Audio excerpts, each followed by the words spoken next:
Hello dear students, कैसे हैं आप लोग। उम्मीद करता हूं आप सब अच्छे होंगे। मैं दीपक कुमार स्वागत करता हूं अपना इस online platform YouTube channel D के गुरु ट्यूटोरियल पे। दोस्तों, आज के इस वीडियो में हम कवर करने वाले हैं higher education related current affairs को। और ये सिर्फ और सिर्फ एक वीडियो नहीं होने वाला है। अब यहाँ पे आपको एक सीरीज में मिलने वाला है बहुत सारे करंट अफेयर्स का वीडियोस। आज के इस वीडियो में हम कवर करने वाले हैं दो महत्वपूर्ण करंट अफेयर्स को जो निकल कर आया है हायर एजुकेशन फील्ड से। लेकिन इस वीडियो को हम शुरू करें, इस क्लास को हम शुरू करें, उनसे पहले मैं वैसे स्टूडेंट का एक क्वेरी को समाधान कर देना चाहता हूं जो कि मुझसे अक्सर पूछे जाते हैं। और वो क्वेरी ये होता है कि सर यूजीसी नेट पेपर 1 का सॉल्व पेपर हम कहाँ से प्राप्त करें। तो उसके लिए मेरे पास एक बहुत ही शानदार सॉल्यूशन है, उसके लिए मेरे पास एक बहुत ही शानदार बुक का सजेशन है। और वो बुक है किरण पब्लिकेशन का। आप सभी को पता होगा कि किरण पब्लिकेशन एक नामी गिरामी पब्लिकेशन है जिसकी ओर से यूजीसी नेट पेपर 1 के लिए एक सॉल्व पेपर लेकर आया गया है, जहां पे आपको 2005 से लेकर के 2020 तक का सॉल्व पेपर मिल जाता है। ना सिर्फ और सिर्फ यहाँ पे सॉल्व पेपर्स मिलते हैं बल्कि उस पेपर्स का एक्सप्लेनेशन भी आपको देखने को मिल जाएगा, वो भी क्वेश्चन वाइज। बहुत सारे ऐसे आपको सॉल्व पेपर के बुक मिल जाएंगे जहाँ पे आपको क्वेश्चन और उसका आंसर दे दिया जाता है, जिसमें से बहुत सारी त्रुटियाँ होती हैं, बहुत सारी गलतियाँ होती हैं, जिसके वजह से बच्चे परेशान होते रहते हैं। यहाँ पे ऐसा कुछ नहीं होने वाला है। यहाँ पे इसलिए ऐसा कुछ नहीं होगा क्योंकि यहाँ पे हर एक आंसर को एक्सप्लेन भी किया गया है। एक्सप्लेनेशन के साथ आपको यहाँ पे सॉल्व पेपर मिलने वाला है।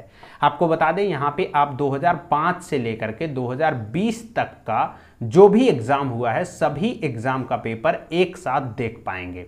जैसे ही आप इस बुक के अंदर आएंगे तो यहाँ पे आप देख पाएंगे कंटेंट, और कंटेंट में यहाँ पे देखिए आप लोगों को देखने को मिलेगा 2005 से लेकर के, जैसे आप स्क्रॉल करते करते नीचे आएंगे यहाँ पे आप देख पाएंगे 2020 जो सितंबर में एग्जाम हुआ था उसका भी पेपर यहाँ पे इंक्लूड कर दिया गया है। इसके अलावा अगर जिसकी बात करें कि यहाँ पे किस तरीके से एक्सप्लेनेशन वगैरह दिए जाते हैं, किस तरीके से क्वेश्चंस हैं, तो यहाँ पे देखिए इस तरीके से आपको क्वेश्चन देखने को मिल जाएगा। और वहीं इस चैप्टर के अंत में यहाँ पे देख पाएंगे एक्सप्लेनेशन दिया हुआ है हर एक क्वेश्चन का।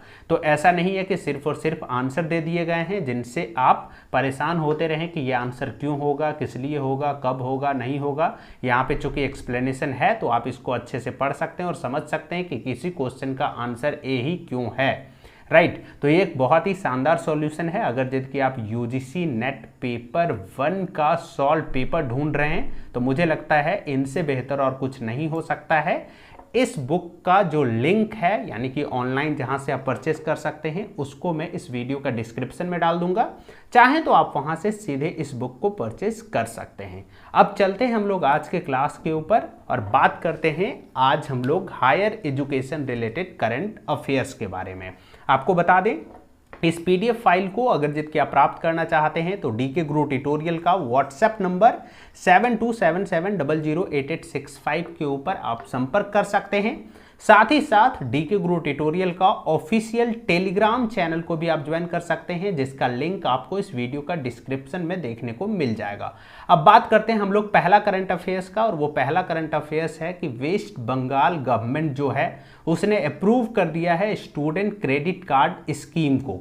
जी हाँ, ये एक बहुत ही इंपॉर्टेंट और बहुत ही महत्वपूर्ण स्कीम है। मुझे लगता है हायर एजुकेशन में स्टडी करने वाले हर एक स्टूडेंट को जानना चाहिए और मुझे लगता है पूरे देश भर में ये स्कीम लागू हो जाना चाहिए। क्या है ये स्कीम, सबसे पहले ये समझ लीजिए। वेस्ट बंगाल सरकार का जो कैबिनेट है उसने अप्रूवल दिया है स्टूडेंट क्रेडिट कार्ड स्कीम को 24 जून 2021 को। जी हाँ, ये डेट याद रख लीजिए, 24 जून 2021 को एक स्कीम को अप्रूवल दिया गया है वेस्ट बंगाल कैबिनेट की ओर से। और ये क्यों हुआ है, ये इसलिए हुआ है क्योंकि आप सभी को पता है तृणमूल का वहाँ पे सरकार बनी है पश्चिम बंगाल में, और उसने अपना जो चुनावी मैनिफेस्टो था उसमें दावा किया था कि हम स्टूडेंट के लिए एक क्रेडिट कार्ड स्कीम लेकर आएंगे, और उस दावा को इसने बेसिकली यहाँ पे पूरा करने का काम किया है, राइट। अब समझ लेते हैं कि ये योजना क्या है, आखिरकार ये जो क्रेडिट कार्ड स्कीम जिसके बारे में हम लोग पढ़ रहे हैं यहाँ पे क्या है, इसको किस तरीके से इम्प्लीमेंट किया जाएगा, इन सारी चीज़ों के बारे में डिटेल में थोड़ा सा पढ़ लेते हैं। देखिए, सबसे पहली बात तो ये इम्प्लीमेंट हो जाएगा कब से, तो 30 जून 2021 से। 24 तारीख को बेसिकली इसको अनाउंस किया गया और 30 तारीख को इसको इम्प्लीमेंट कर दिया जाएगा। यहाँ पे क्या होगा, यहाँ पे उच्च शिक्षा में यानी कि हायर एजुकेशन में जो स्टडी करने वाले स्टूडेंट हैं वो 10 लाख रुपया तक का लोन ले सकते हैं। कितना तक का लोन ले सकते हैं? 10 लाख रुपीज तक का, ठीक है। यहाँ पे क्या होगा कि आप चाहे देश में पढ़ें या विदेश में पढ़ें, भारत में पढ़िए या बाहर में जाकर के पढ़िए, दोनों शिक्षा के लिए यहाँ पे आप लोन ले सकते हैं। और यहाँ का जो इंटरेस्ट रेट होगा वो क्या होगा, यहाँ का इंटरेस्ट रेट 4% होने वाला है, यानी कि 4% के रेट से आपको यहाँ पे बेसिकली लोन दिया जाएगा। और आपका गारंटर कौन होगा? आपका गारंटर होंगे सरकार, यानी कि state government of West Bengal. यहाँ का क्या होने वाला है? गारंटर होने वाला। आप सभी को पता है कि एजुकेशन लोन लेना बहुत ही मुश्किल काम है आज के डेट में। ऐसे में सरकार की ओर से ये इनिशिएटिव बहुत ही महत्वपूर्ण है, जहाँ पे सरकार गारंटर बनेंगे। आप हायर एजुकेशन के लिए 10 लाख तक का लोन ले सकते हैं, 4% यानी कि बहुत ही कम ब्याज रेट पे आपको ये लोन दिया जा रहा है, राइट। इसके अलावा देखिए, अब बात कर लेते हैं कि who can get the loan, कौन वो स्टूडेंट हैं जो बेसिकली ये लोन ले सकते हैं। तो यहाँ पे आपको बता दें, कोई भी वो व्यक्ति लोन ले सकते हैं जो पश्चिम बंगाल में रहते हैं, यानी कि ये लोन लेने के लिए आप पश्चिम बंगाल के हों, यानी कि आपका निवासी स्थान जो है वो पश्चिम बंगाल होना चाहिए। आप कम से कम वहाँ पे 10 साल से रह रहे हो। ऐसा नहीं है कि जा करके 1 साल से रह लिए, लोन लिए, वहाँ से भाग आए, ऐसा नहीं चलेगा। 10 साल कम से कम आप वहाँ बिता चुके हों।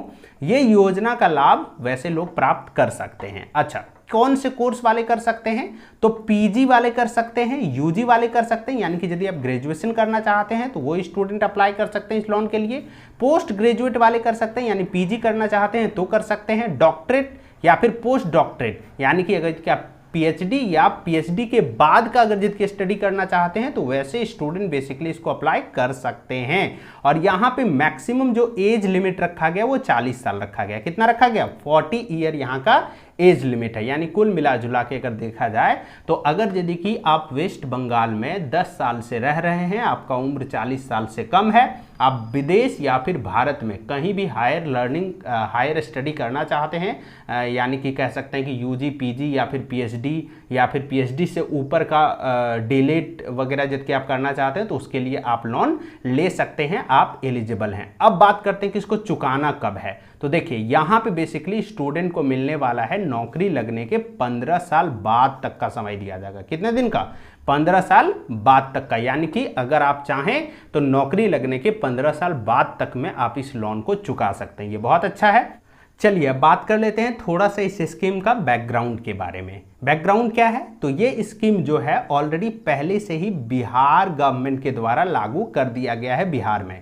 और किस नाम से लागू है बिहार में? स्टूडेंट क्रेडिट कार्ड स्कीम के नाम से। कब से लागू है? अक्टूबर 2, 2016 से, यानी कि 2 अक्टूबर 2016 से ही बिहार में बेसिकली ये लागू है। अब बिहार में क्या होता है भाई? तो बिहार में 4 लाख रुपया तक का आप लोन ले सकते हैं। कितना तक का ले सकते हैं लोन? तो बिहार में आप 4 लाख तक का लोन ले सकते हैं। लेकिन सबसे इंपॉर्टेंट क्या है, ये चीज को गौर कीजिएगा, 4 लाख तक का आप लोन तो ले सकते हैं बिहार में, साथ ही साथ यहाँ पे कोई भी आपको इंटरेस्ट नहीं देना पड़ता है। वैसे स्टूडेंट इस लोन को बिहार में ले सकते हैं जो 12th पास कर चुके हैं और हायर लर्निंग करना चाहते हैं। वैसे स्टूडेंट 4 लाख तक का अप टू 4 लाख तक का लोन ले सकते हैं और उसको कोई भी इंटरेस्ट देने की आवश्यकता नहीं है। ये कैसा लोन था? ये एक इंटरेस्ट फ्री लोन था। लेकिन इसी चीजों को जब इंप्लीमेंट किया गया कहाँ पे? तो वेस्ट बंगाल में, तो वहां पे बेसिकली 4% का क्या रख दिया गया?